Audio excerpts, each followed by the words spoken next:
আসসালামু আলাইকুম রহমতুল্লাহ বারাকাতু। দর্শক এবং শ্রোতারা, আশা করি আল্লাহর রহমতে সবাই ভালো আছেন।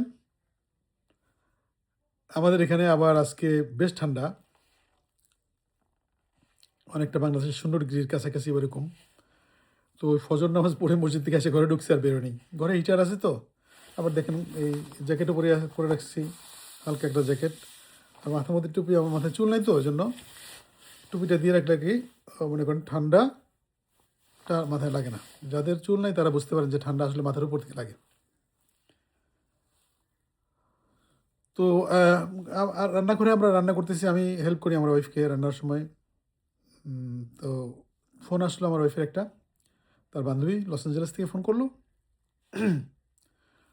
তো সে একটা মেসেজ দিল আর কি, বলতেছিল কথা প্রসঙ্গে। আমি যখন ওদিকে গেলাম আমাকে বললো আর কি যে আপনার যে পরিচিত ওই ভদ্রলোক আসছে, ওইরকম নাম বললো, নামটা আর না বলি। উনি তো এখন ওনার লাইফ সাপোর্টটা খুলে ফেলতে বলতেছে ডাক্তাররা, কারণ ওনার ব্রেন নাকি ডেড। তো বডি লাইফ সাপোর্ট যেটা মানে মনে করেন অক্সিজেন সাপ্লাই দিল লাং দিয়ে বডিতে, সারা বডিতে অক্সিজেন সাপ্লাই দেওয়া হলো, কৃত্রিম উপায়ে মনে করেন হার্টের পাম্পিং করাইলো। এতে হলো কি বডিটাকে কিছুদিন ধরেন অ্যালাইভ রাখা যায়, কিন্তু এটা স্বয়ংক্রিয়ভাবে চলার মতো অবস্থা নেই, কারণ ব্রেন যেটা বডিকে চালায়, সারা কিছুকে চালায়, চিন্তা করে সব কিছু, ওইটা নাই আর কি। হ্যাঁ, সো আমি চিন্তা করলাম, সাথে সাথে চিন্তা করলাম যে আসলে এইরকম অবস্থা তো যে কোনো সময় আমারও হইতে পারে। আমি এক্ষুনি আপনাদের সাথে কথা বলতেছি, পর মুহূর্তে আমারও যে কোনো একটা স্ট্রোক হয়ে আমি দেখা গেল কমাতে চলে গেলাম। তখন মনে করেন আমার দুনিয়ার কার্যক্রম, দুনিয়াতে আমি থাকবো ঠিকই, এত প্রাণটা আছে, but brain is not working. আমি কমাতে চলে গেলাম, অথবা আমি কি অনেক কিছু দেখতেছি, বুঝতেছি, আমি আপনাদের বলতে পারতেছি না। আবার আপনারা যেগুলি বলতেছেন, দোয়া দুরুজ পড়তেছেন, আমি ওগুলি দেখতেছি না, বুঝতেছি না। হ্যাঁ, তো একটা সিচুয়েশন আর কি চলে আসে মানুষের জীবনে। অনেকই আমরা মৃত্যু অনেক দেখেছি এই পর্যন্ত চোখের সামনে। আমরা সবাই জানি যে আমাদের মৃত্যুবরণ করতে হবে, এটা আমরা জানি, একদম শিওর 100% জানি, কিন্তু আমরা সবাই মারা যাব। কিন্তু জিনিসটাকে অনুধাবন কি আমরা করি সত্যিকার অর্থে? আমার মনে হয় আমরা অনুধাবন করি না। অনুধাবন করলে তো আমাদের যদি মৃত্যু ভয় থাকতো, আমরা যদি আল্লাহকে ভয় করতাম, শেষ বিচারের দিন আমার কী হবে এটা চিন্তা করতাম, তাইলেও তো আমাদের মনে করেন যে প্রতিদিনের কথাবার্তা, কাজকর্মগুলি আমাদের তো ওই অনুযায়ী করার চেষ্টা করতাম। কারণ আমি যদি কালকে মারা যাই, আমার তো আজকে খুব কেয়ারফুল থাকতে হবে, তাই না? Very careful. একটা ছোট গল্প আছে, আপনারা হয়তো শুনেছেন, তা আমি বলি, হয়তো ভালো লাগতে পারে হয়তো কারো কারো। মনে করেন আপনার লাইফে লাস্ট 2 ঘন্টা সময় দেওয়া হলো, এখন এই মুহূর্তে 2 ঘন্টা সময় আপনাকে দেওয়া হলো, একটা রুমে ঢুকে দিল যে এই 2 ঘন্টা তোমাকে দিলাম, এই রুমের মধ্যে সব আছে, $100 নোট বা পাউন্ড বা যেটি হোক, আর তুমি বস্তা বইরা যতটুকু নিতে পারবো ওইটা দিয়ে বাকি জীবন তোমার চলতে হবে। এরপরে আর তুমি কোনো ইনকাম করতে পারবে না। এই 2 ঘন্টার ইনকাম দিয়ে তোমার বাকি জীবন চলতে হবে, কোনো চাকরি বাকরি কিছু করতে পারবে না, এটা দিয়ে চলতে হবে। তো ওই সময় যদি হয় আপনার ওই 2 ঘন্টা, ওই 2 ঘন্টা কি মনে করেন আপনি কি কোনো টয়লেটে যাবেন, পেশাব করতে যাবেন? যাবেন। আপনি কারো ফোন ধরবেন, সেলফোন আসছে, ধরবেন না। আপনার চেষ্টা করবেন যে 2 ঘন্টার মধ্যে যত পারি আমি আমার ডলার বা টাকা যেটি হোক আমি বস্তায় করে নিয়ে নিই, কারণ আমার বাকি জীবন এটাতে চলতে হবে। আমার যতদিন আমি বাঁচি, বাকি 60 বছর বা 70 বছর, ওই টাকা দিয়ে চলতে হবে। আমি চেষ্টা করবো যে সর্বোচ্চ টুকু টাকা আমি যাতে বস্তায় ভরে আমি নিতে পারি, যাতে আমি এটা খরচ করে বাকি জীবন চলতে পারি, কারণ আর কিছু আমাকে দেওয়া হবে না। তো এরকম আর কি। তা আমাদের একটা অনন্তকালের জীবন আছে, আমরা যারা ধরেন আল্লাহকে বিশ্বাস করি এবং আমরা পরকালে বিশ্বাস করি, আমরা মনে করি যে আমাদের একটা জীবন আছে অনন্তকাল, যে জীবনটা শেষ হবে না। এবং ওই জীবনটা কীভাবে থাকবো, ওইটার অর্জন আমাকে এই পৃথিবী থেকে নিতে হবে। আমি পরকালে গিয়ে আমি কি রোশনালে পড়বো, আল্লাহ সুবহানাহু রোশনালে পড়বো, নাকি ওনার ভালোবাসায় আমি থাকবো, এটা নির্ভর করে আমার এই জগতের কাজকর্মের উপরে। আমি যদি এখানে কল্যাণের কাজ করে যাই, আমার পরকালে আল্লাহ সুবহানাহু দয়া করে আমাকে কল্যাণের ব্যবস্থা করবেন, আমার অকল্যাণ দূর করে কল্যাণের মধ্যে রাখবেন, বেহেশতে জায়গা দেবেন। আর যদি ধরেন এখানে আমি সবসময় চেষ্টা করি খালি যে নিজেকে আমরা ভালো দেবো, আরেকজনের ঠকায়া নানান ধরনের নৈরাজ্য সৃষ্টি করি, আমার আছে না, বাড়িঘর নোংরা করি, সম্পর্ক নোংরা করি, দেশকে নোংরা করি, নিজের স্বার্থের জন্য দেশকে বিক্রি করে দিই, তাহলে পরকালটা তো খুবই কষ্টের হবে, তাই না?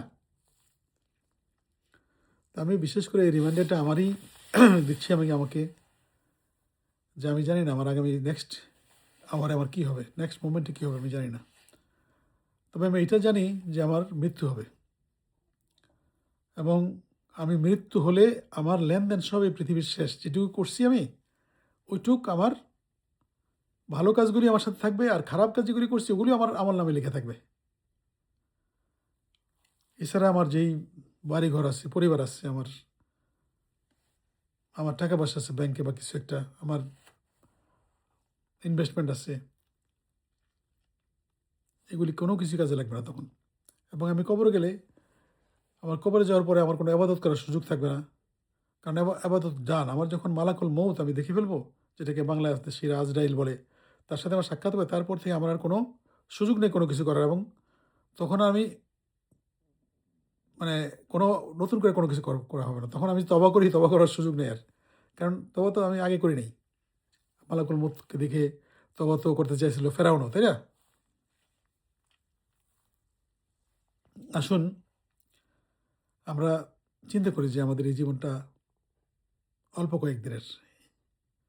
স্পেশালি এই দেখেন আমার চুল দাড়ি সব পাকা, বয়সের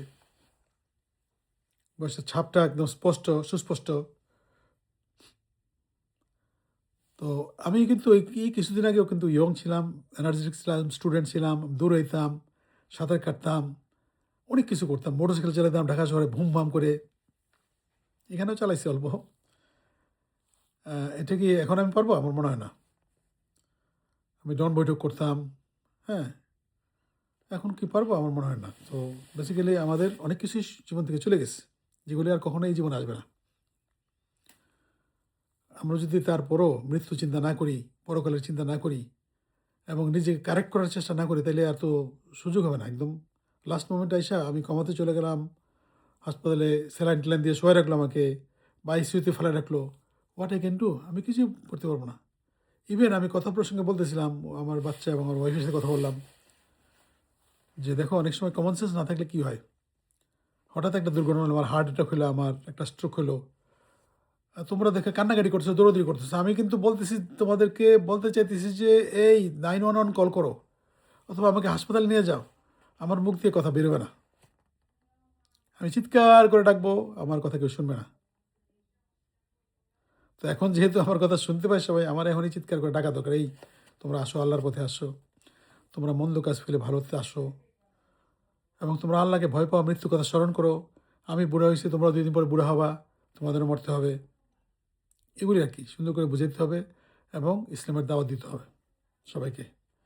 তো যাই হোক, ওয়াখের দাওয়ানা, অনেক কথা বললাম,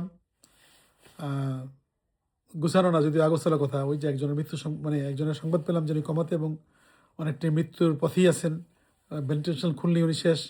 তো ওই জন্য আর কি একটা রিমাইন্ডার আমাদের প্রতি, আমরা let us be on the right path, let us think about tomorrow, what is gonna happen tomorrow, let us think about the hereafter. হ্যাঁ, ওগুলো চিন্তা করে নিজেদের সংযত করি, এবং অন্যের মৃত্যু দেখে ওনার জন্য যখন জানাজা পড়ি, তখন নিজের জানাজার কথা চিন্তা করি, এবং ভালো কাজে নিজেদের নিয়োজিত রাখি, ভালো কাজের মধ্যে নিজেদের নিয়োজিত রাখি, এবং যে সমস্ত বদ অভ্যাস আসছে আমাদের, এগুলি থেকে পরিহার করি। স্পেশালি সমাজে বিভেদ সৃষ্টি করা, রাজনৈতিক উদ্দেশ্য হাসিলের জন্য মানুষকে অত্যাচার করা, মানুষের মধ্যে বিভেদ করা, ধর্মকে বিক্রি করা, এই সমস্ত জিনিস থেকে আমরা বেরিয়ে আসি। তো যাই হোক, অনেক কথা বলে ফেললাম, কথার মধ্যে যদি ভুল ত্রুটি থাকে আমাকে ক্ষমা করবেন, ভালো কিছু থেকে এনকারেজ করবেন, অ্যাটলিস্ট বলেন যে ভাই ভালো লাগতেছে আমাদের, বা কিছু একটা। হ্যাঁ, আমি অত এক্সপার্ট না, আমার অনেক এডিটিং পাওয়ার নাই, অনেক টুলস নাই যে এডিট করে সুন্দর করে বক্তব্য দেবো। আর আমি কোনো পড়াশোনাও করি না, ওই যখন যেটা আসে মনে ওইটি আর কি আলাপ করি আর কি। বলতে পারেন যে it is a organic discussion. হ্যাঁ, কোনো কিছু বানানো বা ক্যামোফ্লেজ করা কোনো কিছুই নেই।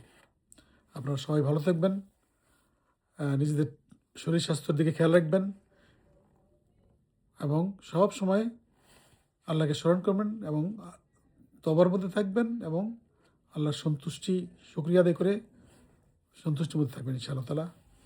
আসসালামু আলাইকুম ওয়া রাহমাতুল্লাহ ওয়া বারাকাতুহু।